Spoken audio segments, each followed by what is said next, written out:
বাংলাদেশের প্রবীণ আলেমরা বলেছে নীল নদীর পানি যেমন নীল নয়, ঠিক তেমনিভাবে জামাত ইসলামও ইসলামী দল নয়। বলেন কি? জি, আমি ঠিকই বলেছি।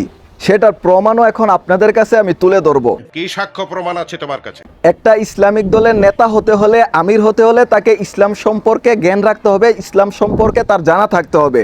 সঠিক বলেছেন। কিন্তু আমরা দেখতে পাই জামাতের নেতা ডক্টর শফিকুর রহমান, তার ইসলাম সম্পর্কে কোনো জ্ঞান নেই, কোনো ধারণা নেই।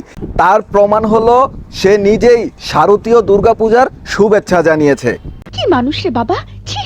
জামাতের আমির ডক্টর শফিকুর রহমান তিনি শুধু একাই হিন্দুদের দুর্গাপূজার শুভেচ্ছা জানায়নি, সাথে জামাতের অনেক নেতারা দুর্গাপূজায় উপস্থিত হয়েছে।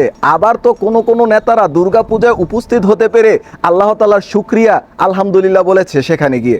আমি আল্লাহ তাআলার শুকরিয়া এই জন্য আদায় করছি যে দীর্ঘদিন পরে আপনাদের মাঝে এসে এই পূজা উদযাপন উপলক্ষে এখানে যে সমবেত হতে পেরেছি, এই জন্য আল্লাহ তাআলার শুকরিয়া আদায় করছি।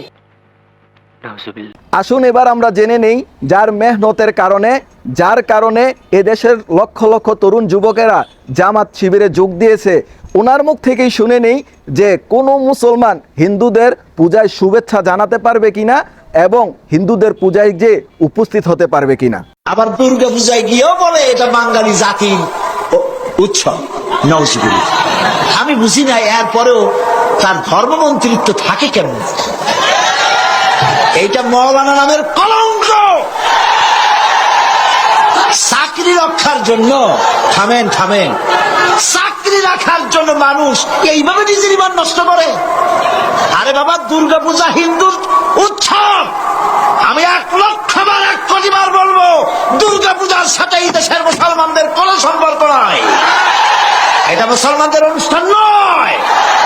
মরহুম আল্লামা দেলোয়ার হোসেন সাইদি সাহেবের কথা অনুযায়ী জামাতের আমির সহ অনেকেরই ঈমান চলে গেছে, তারা কেউ মুসলমানই না।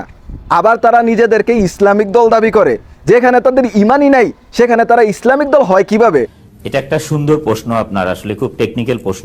আবার আমাদের দেশে কিছু গণতন্ত্র চর্চা মৌলবি আছে যারা মসজিদের মিম্বারে ওয়াজ মাহফিলে বলে যে জামাত ইসলামকে ভোট না দিলে নাকি এদেশের মানুষের ঈমানই থাকবে না, অথচ মুসলমান হিসেবে আমাদেরকে কাউকে ভোট দেওয়াই উচিত না।